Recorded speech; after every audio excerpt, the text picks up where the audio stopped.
The year was 2021. The world was slowly starting to move again after the pandemic, but the streets still felt empty and strained.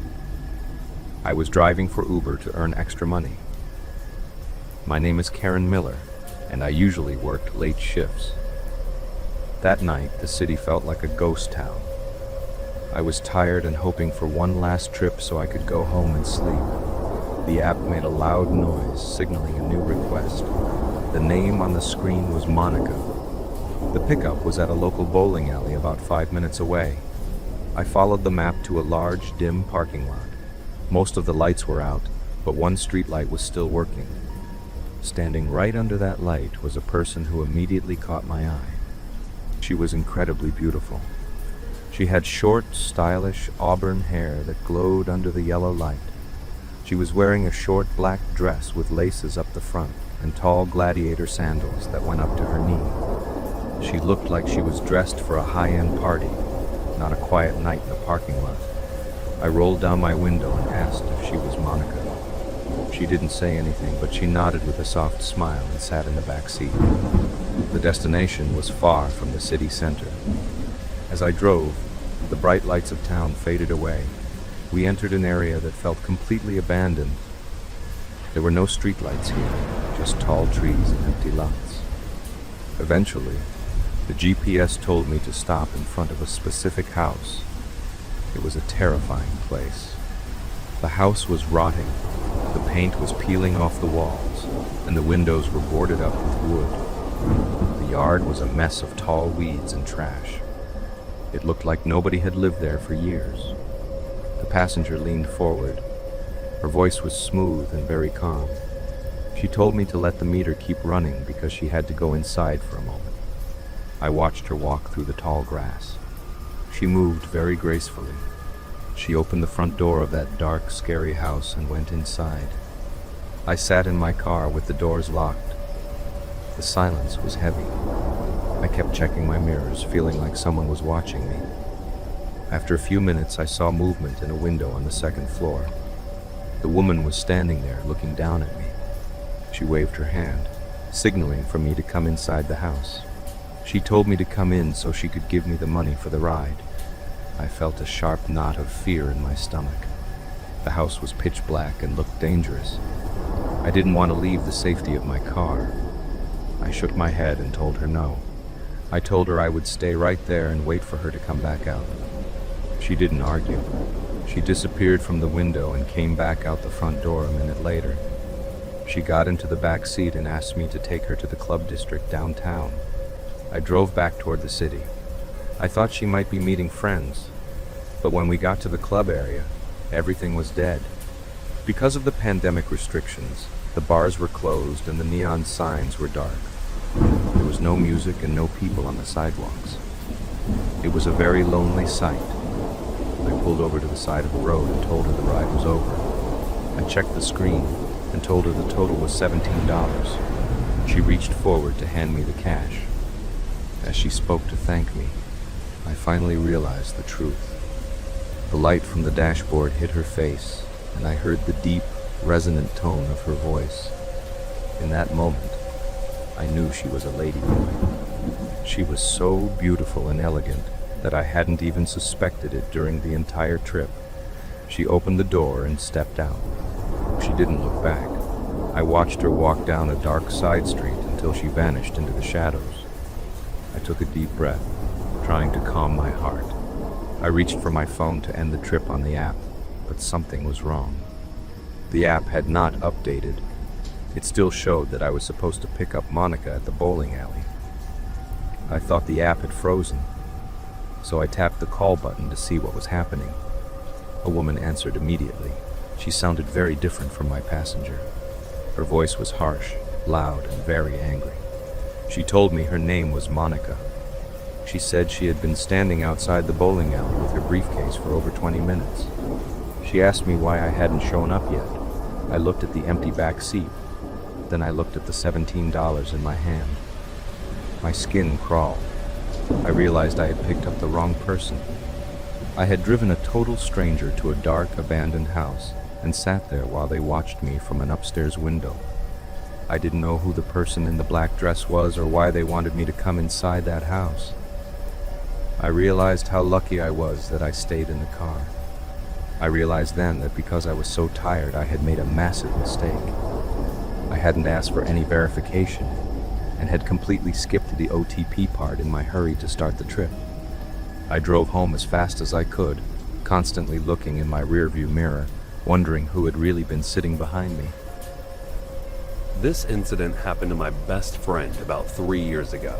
She was 19 back then and was working with an international company for client dealing processes. I don't have a whole lot of information about her work, but the one thing I know was that she was getting more than enough for her work. So let us begin her story. She was doing her regular work in her office when she got a call from her old school friend. Her friend invited her to a reunion party that was being held in her hometown. She was away from her family and friends for so long, so she agreed at once.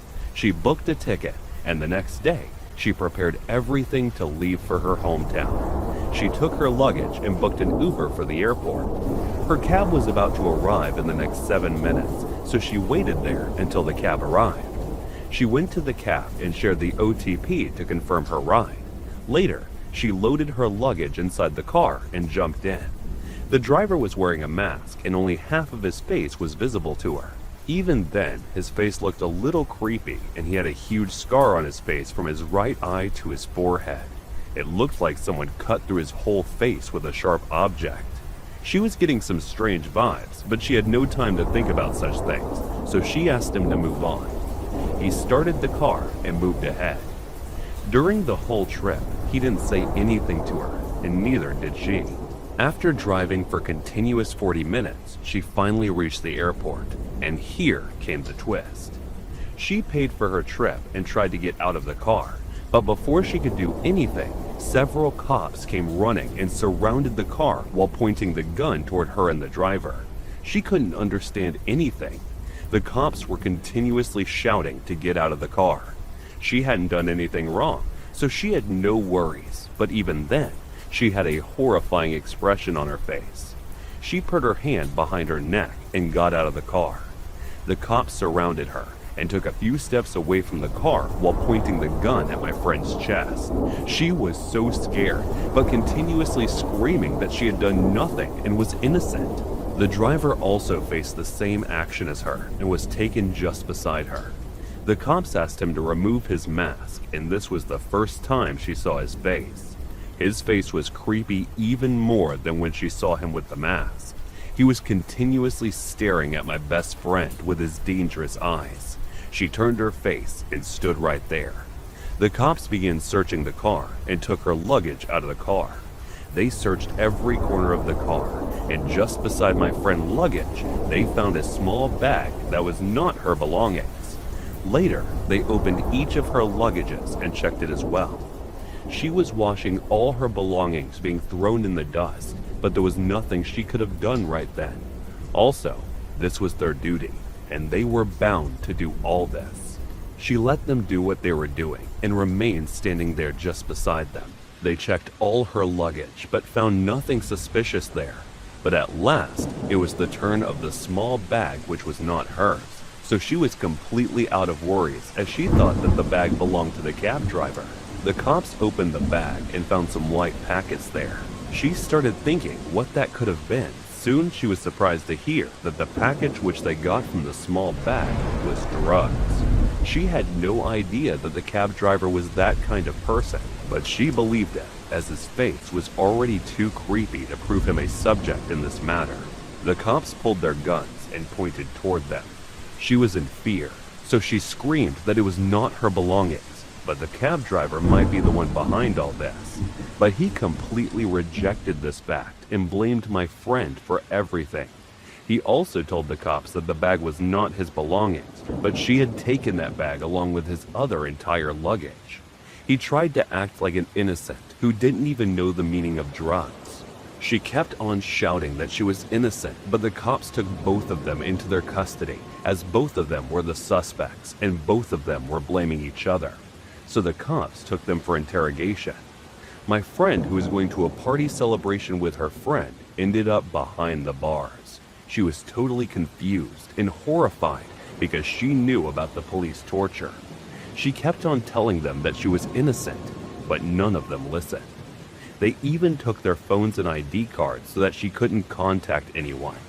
She was in jail with that creepy driver who was the main mastermind behind all this. She was there for the next 3 hours, and meanwhile, she tried her best to convince the cops that she was innocent, but no one cared about her. Finally, the cops came to her to listen to her urge, and she explained everything. She told him everything in detail, and she also asked them to confirm her identity if they don't believe her. The cops looked decent, and he believed her and let her talk to her mother. She talked to her and explained everything. Her mother asked her not to cry and wait until she arrived with an advocate. She was there for the whole night, and due to stress, she couldn't get to sleep the whole night. The next morning, her parents came to her and proved her identity. They also hired an advocate for her, who spoke on their behalf, and finally, she was proven innocent. The cab driver was the real culprit, and he had many other fraud cases charged against him. The cops apologized to her for their mistake and let her go. She went with her parents happy, and the next day, she enjoyed the reunion party with her friends. She forgot everything soon, and then returned to her work.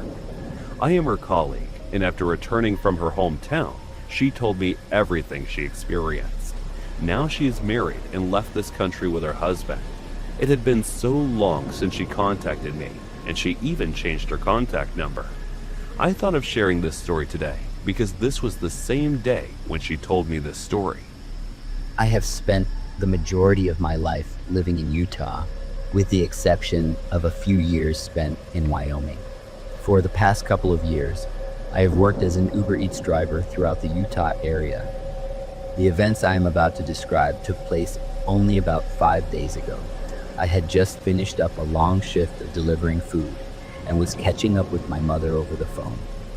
During our conversation, I had the sudden idea to go find an old apartment complex where we had lived when I was much younger. Under normal circumstances, I always carry my new 9mm pistol with me for protection. However, on this particular day, I had left it at home.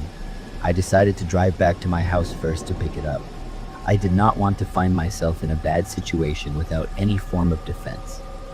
My mother had helped me by doing some research on the address. Back when I was a child, the complex was known as Midtown Villa. It was a quiet place back then and was never known for having any gang activity. Once I had the address, I entered it into Google Maps and began the drive over there. When I finally pulled into the complex, I noticed that the name had been changed to the Calaveras. The buildings and grounds actually looked much better and more updated than they did years ago. Because the area looked nice, I allowed myself to let my guard down. Looking back on that decision now, I regret it deeply. I began driving slowly through the apartment complex while still talking to my mother on the phone. We agreed to switch the call to a video chat so that I could show her all the new upgrades and changes. I pulled back through the entrance off the main road and started pointing out the specific building that used to be ours. Right next to it was an empty lot. I explained that the lot used to be a playground. This was where I made my first few mistakes. First, I was holding up a phone to show my mother the surroundings, which likely made it look like I was recording the people nearby. Second, I was pointing my finger at various buildings and areas. Third, I was in a dangerous area but had mistakenly lowered my guard. The reason these details matter is that I passed a man and a woman. I was pointing my hand in their direction. To me, it was a harmless trip down memory lane, but to them, it appeared that I was recording them or targeting them. I had unknowingly angered someone. Even though I now had my 9mm with me and a loaded magazine, I started making some odd choices because I am a very direct person. As I continued driving forward, I realized the man was chasing my car. He was yelling at me and calling me out. He was asking me if I wanted to tussle or fight him.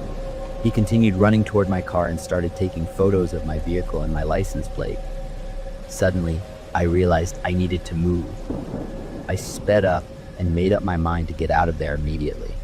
The events that followed were influenced by the fact that I have extensive tactical training. However, in that moment, my adrenaline was pumping hard. Instead of using that energy to stay calm, I let it control my actions. With my mother still watching on video chat, I noticed a car pulling up quickly. I took off, but the car stayed right on my tail. I made a left turn, and they made a left turn. I made a right turn, and they followed with a right turn. I made the same turn again, and they were still there. I drove up to 9,000 South and took a right after coming to a stop. I tried to tell myself I was paranoid, but I was wrong. They followed me all the way to 1300 West. I turned right again, and the same car followed me. I will not lie. I was incredibly nervous. Multiple scenarios were playing out in my head. I knew I was in a legitimate crisis. I knew that if it came down to a physical confrontation, I had my pistol ready. Many people would say I should have dialed 911 immediately. However, I am the type of person who rarely asks for help, and I felt I could handle getting out of this on my own. While I was weighing my options, I decided to turn right. I turned onto 7,800 South. The following car did the same. Fortunately, a semi-truck managed to get between us, acting as a temporary barrier right behind my bumper. I felt a brief sense of relief. Eventually, the semi-truck turned left. Once the barrier was gone, I knew I had to make a definitive move. I decided to turn left toward the light that leads to 7,200 South, where the I-15 on-ramp was located. I didn't fully consider what would happen if they continued to pursue me at high speeds. What happened next serves as a reminder to always ask for help when you need it. As I made the left turn, they followed and began speeding up in the lane to my right. Fearing they would pull up next to me and escalate the situation, I immediately used my signal and swerved. I moved in front of them. I then slowed down a little to control the space. They quickly moved into the left lane and sped up to get alongside me again. I accelerated to match them. Just as we both hit 90 miles per hour, I slammed on my brakes with everything I had. They also slammed on their brakes, but they suddenly veered and turned right. If I had been in that spot, they could have hit me, causing my car to roll. I could have been killed or ended up in the hospital. Instead, they sped off and I bolted for the interstate. I drove all the way to a grocery store near my house where I felt safe enough to stop. From there, I called the police department responsible for the area near the apartment complex. I explained the entire situation to the dispatcher. The dispatcher told me that I should have called 911 the moment it started. They explained that they could have directed me to a nearby police station. An officer eventually called me back to discuss the incident. He told me that the specific area around those apartments was very problematic and full of gang activity. He told me my judgment was accurate. I made sure to complete the official report right then because I wanted my version of events on the record first. I didn't want the police knocking on my door later based on the man's photos. After finishing the report, I finally went home. I didn't let my guard down until I was inside and knew I was safe. I told my fiancée about the encounter the next day. She was worried and told me never to deliver food in that area again without making sure I had protection. Looking back, there are 3 main lessons. First, never leave yourself without defense. Second, always ask for help or call the authorities when your life is at stake. Third, never be naive about your surroundings, no matter how nice they look. I hope this never happens to anyone else. Just remember, the people you really have to watch out for are not the ones with holsters. It is the ones who hide their weapons in their waistbands. Stay safe. I can't forget that horrible moment that happened to me about 2 years ago. No matter how hard I try to forget, that incident left a deep mark on my mind. I never expected something like that to happen ever in my life. But just because of that incident, even now, I'm scared to go somewhere alone in an Uber cab. I don't know if other girls have experienced something like this or not, but even then, I thought that my story might teach someone at least something. I was only 19 at that time. Recently, I got a job in a bank and was working as a bank manager. My office was about 2 hours away from my home, but I had my car, so traveling was not hard for me. My father was a businessman and my mother was a doctor, so our way of living was perfect, and we had no worries about money and expenses. I used to go to my office daily at 9 a.m. and return at 6 p.m. My father was away from home often due to his business trips and other meetings and business stuff, and my mother worked in a nearby hospital, so she returned home before me. I also had a younger brother who was 14 only. One particular day, I was not feeling well, so I went to the office a little later than usual. It was already noon when I reached there. I arrived late but needed to complete my shift, so I worked till 8 p.m. And after completing my shift, I decided to return home. I had no fear as I had traveled all the times many times before, so I put my purse inside the car and hopped in. I put the key into the keyhole and turned it to start the engine, but it didn't. I tried again, but nothing happened. I tried many times, but nothing happened. It seemed like there was some problem with the engine, so I hopped out of the car and went inside the office again to get someone to help me. Fortunately, I found my colleague, who was also my good friend. I asked him for my help and explained the whole situation. He came with me and tried to drive himself, but the car didn't start. He tried again and again, but nothing seemed to be working. Finally, he got out of the car and told me that I should get a mechanic. Our office was a little far from the town area, so it was not easy for me to go and take a mechanic with me to repair my car. I was stressed as it was already 9 p.m. and I had gotten 2 calls from my mother. I was being impatient, so after watching me so stressed out, he asked me to book a cab and return home today, and he would make my car repaired and then leave it at my home. I was not ready for this at first as I didn't want to disturb him, but I was already late and my health was also not in my favor. He booked an Uber for me and stayed there till the cab arrived. It took almost 10 minutes for the cab to reach there. He asked me to get in and return home. Meanwhile, he will take my car and get it repaired. He was a good and kind friend, so I trusted him and got into the car. He shared the OTP with the driver and asked him to take me to my home. I was already stressed, so I didn't notice the driver and kept looking out the window. After a few minutes of driving, I noticed that he was continuously turning his head to look at me and smiling while looking at my face. His creepy smile, oh my god, I couldn't forget that in my whole life. His eyes were filled with lust, and it seemed like he was going to eat me alive any moment. At first I ignored him and continued to look outside, but he was doing the same thing again and again, which irritated me after a few minutes. I shouted at him in a loud tone and told him to focus on the route, not me. He turned his face and didn't turn back for the next few minutes. I thought he got his lesson and didn't repeat this, but I was wrong. After a few minutes, I noticed that he was doing something with the driver's mirror. After a few seconds, I came to know that he was adjusting the mirror in such a way that he could easily see me. Now this all was getting frustrating with every passing minute. I decided to calm myself down and ignore him. I turned my face and decided not to look at him, but I couldn't do so. He was continuously staring at me, and I was getting pissed off at his actions. I shouted again and told him, "Don't you mind your bullshit, just look ahead and drive." This time I was a little rougher than the last time, and he deserved that, but he was made up of thick skin. My words didn't do anything well. Till that time, I had only passed half the way and couldn't get to leave the car as it was already 10 p.m. the night. It was not safe for me, so I told myself that there was no point in telling him anything. It was better to bear with him for the next hour until I reached home. All of a sudden, he started opening his zip and pulled his penis out of his pants. I was completely stunned after seeing this. I couldn't believe my eyes that I was watching someone holding his 6-inch long penis in his hand right in front of me. I was feeling embarrassed, so I hid my face behind the seat and peeped at him. He started to masturbate while looking into the mirror. I wanted to tell him to stop this nonsense, but I don't know why I couldn't speak. It was like somehow my words got trapped in my throat and didn't come out. He was continuously driving while masturbating. The only good thing was that I was on the right route to my home. I decided not to look at him for the rest of the time. He continued with his masturbation again and again, and his sperm was spread all around his feet. I couldn't do anything, but I was in great fear. I didn't say anything to him. Fortunately, after a few minutes, I reached my home. He looked at me and shouted, "Ma'am, we have reached the destination. Please pay for the trip as I have another trip to attend." I opened my eyes and looked up.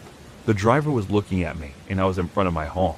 That time, I knew that what I was seeing was all in my dream, and I was in deep sleep the whole way. The driver was a kind old man, the same age as my father. I paid for his services and got out of the car. He thanked me and left from there. I went in and found that my mother was waiting for me in the hall. I looked all shocked and was smiling over my crazy dream, so she asked me what happened, but I couldn't tell her, and neither did anyone else until now. This event took place about 3 or 4 years ago, and it is something that still crosses my mind quite often. During that time, I was back home from college for my summer break.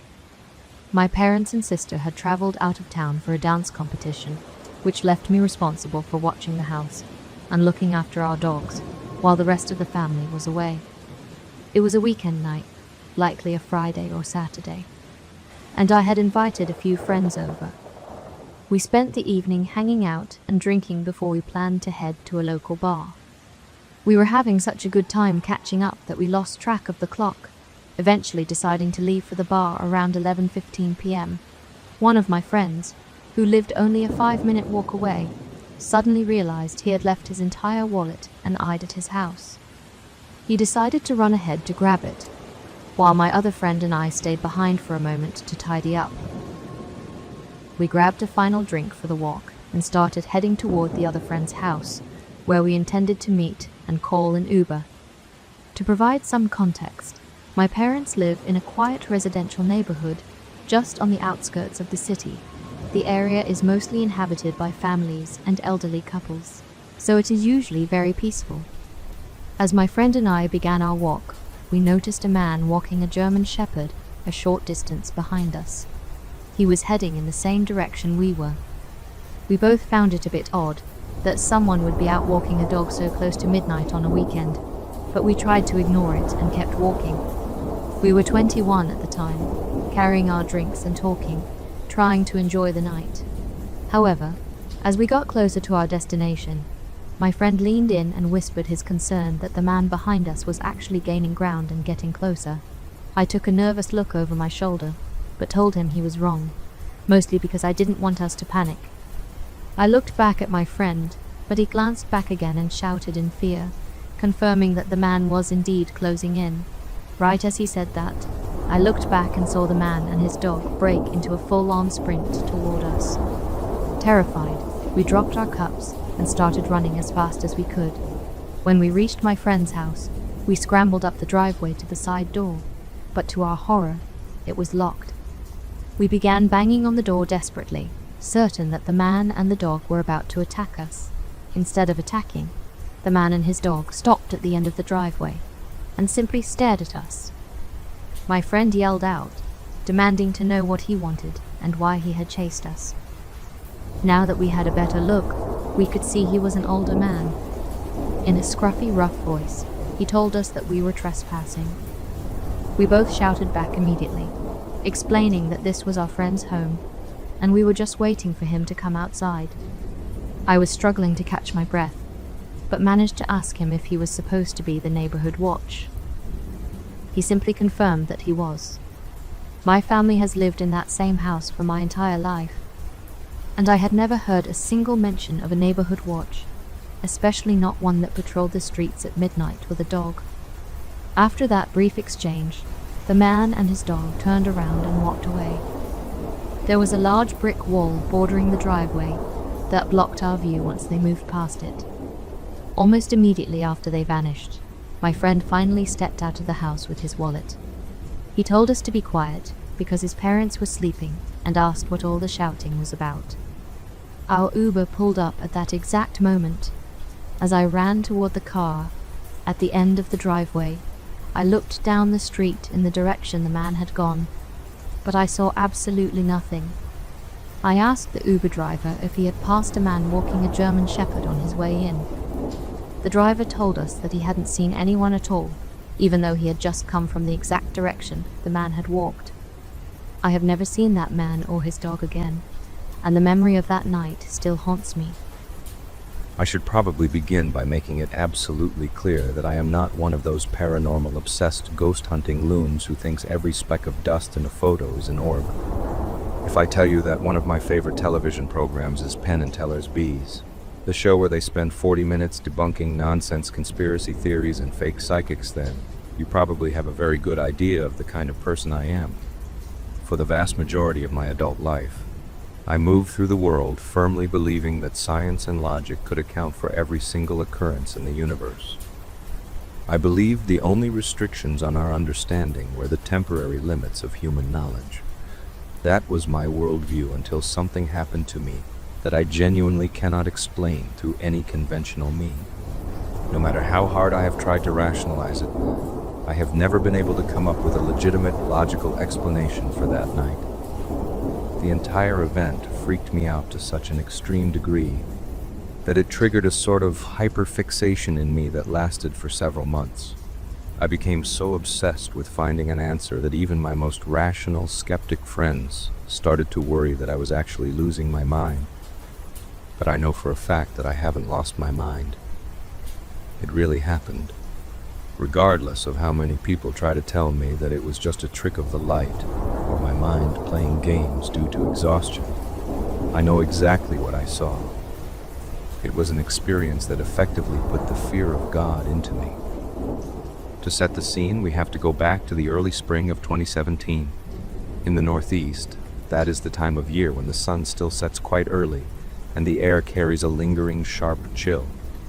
It was approximately 9 p.m., and I was making the drive back to Narragansett from a friend's house in Newport. I decided to take a shortcut through Saunderstown to save some time. By that point in my life, I had done that specific drive at least 100 times. I felt so familiar with the roads that I joked I could navigate them with my eyes closed if I really had to. However, that sense of self-assured cockiness was likely my downfall. It had gotten me into trouble before, and it did so again that night. Somewhere halfway through the journey, I must have completely switched off mentally. I missed my turn and took a wrong one instead. Before I realized what was happening, I found myself pulling into a quiet, residential cul-de-sac to make a complete U-turn. I was so embarrassingly lost that I actually had to reach for my phone to pull up Google Maps. I checked my GPS position and mentally noted the series of turns I needed to make to get back toward the highway. I started to pull away from the curb and put my phone back in the center console when suddenly there was a car directly in front of me. I slammed on my brakes with such force that the seatbelt locked against my chest. I let out a loud string of curse words, bracing myself for the inevitable sound of a blaring horn or a frustrated driver shouting at me. I immediately began mouthing apologies through the windshield, taking my hands off the steering wheel to gesture to the other driver. I silently signaled that I was sorry and that it was entirely my fault. As I was doing this, I noticed something incredibly unusual about the vehicle blocking my path. It was a legitimate museum-quality classic car. It wasn't just some 1970s muscle car like a Camaro. This was a Buick from the late 1930s or early 1940s. It was the exact kind of vehicle one would expect to see a high-ranking mobster like Al Capone stepping out of in Prohibition-era Chicago. The car was in pristine condition, appearing crisp and brand new. Whoever owned it must have poured an incredible amount of money and labor into the restoration, because every inch of it looked flawless under the streetlights. I suddenly realized that while I was busy admiring this vintage machine, I was still physically blocking the man's path. I put my car in reverse and gave the driver a friendly, nice car thumbs up, even pointing toward the polished hood of his Buick. The man did not react at all. Throughout the entire interaction, he simply sat there, staring and smiling at me through his windshield. As I began backing up to give him enough room to pass, I noticed that he looked remarkably like an old ventriloquist's dummy. There was something about the way his hair sat, or perhaps the waxy pale texture of his skin, that triggered that unsettling association in my brain. Then, just as I was about to give him enough space to drive around me, my car completely died. The engine cut out. The battery failed, and every light on my dashboard went dark. I began to jiggle the keys in the ignition with increasing panic, because I felt like a total idiot breaking down right in front of this man in his beautiful car. Nothing happened. The lights wouldn't flicker on, and the engine wouldn't even attempt to turn over. My first thought was sheer frustration, wondering why my battery would choose this exact moment to give up on me. My car was a bit of a junker back then. So while the timing was terrible, a mechanical failure wasn't entirely outside the realm of possibility. However, I was still obstructing the Buick driver, who I assumed was getting incredibly angry after sitting there for several minutes. I rolled my window down manually, leaned out into the cold air, and began yelling to the man. I told him that my car was dead and that he would have to try to maneuver around me. He didn't respond or acknowledge me in any way. Instead, I began to hear a very faint, creepy style of old music drifting from his car. I couldn't see his face anymore because his high-beam headlights were blinding me. He remained silent, and that strange song began to make the hair on the back of my neck stand on end. Recalling this part of the story always causes a spike in my anxiety. As the situation evolved into a strange standoff, I sat in my driver's seat, wondering why the man wouldn't speak or move. I didn't want to honk my horn because the encounter had been polite up until that point. I just sat there in the silence, waiting and feeling a growing sense of dread. That was when the lights on my dashboard began to flicker weakly. I felt a surge of hope, thinking my battery might be regaining some life. I don't know much about automotive electronics, but I was willing to take any win I could get. I became excited at the prospect of finally ending this awkward encounter. I jiggled the keys again, but once more, the engine stayed dead. Then, my car radio suddenly burst into life at full volume. It started playing the exact same creepy song that was playing in the car. There were no lyrics to the track. It was just a haunting, repetitive tritone loop. The sound filled the cabin and moved through me with a profound sense of wrongness. I realized then that something truly bizarre was happening. The whole time, I was being blinded by the Buick's headlights. Then, without warning, the Buick's lights cut out. At that exact same second, my radio went silent. I was plunged into total darkness, and my eyes struggled to adjust after being stared down by those bright beams. While I was still half blinded, I reached for the ignition one last time. I felt a massive wave of relief when the engine finally roared back to life. But that relief lasted for only a fraction of a second. When my own headlights cut back on and illuminated the road ahead, the Buick was gone. The shock was so violent that I actually screamed out loud. I spun around in my seat, looking out the side and rear windows, expecting to see the taillights of the Buick as it drove away. There was absolutely nothing. The street was empty. It was as if the car had simply vanished into thin air. A massive, heavy car with an old engine should have made a considerable amount of sound, and I surely would have heard it driving past me even in my distracted state. Furthermore, only about 30 seconds had passed between his lights going out and my car starting up. For him to be completely out of sight, he would have had to accelerate like a modern race car. I felt a strange sensation, almost like I was high, even though I don't use drugs. I tried to convince myself that I had suffered a minor stroke or that perhaps my friend in Newport had slipped something into my drink as a prank. But I knew. I was as sober as a judge. I am always careful about that, especially with the Rhode Island State Troopers constantly looking for Dewey.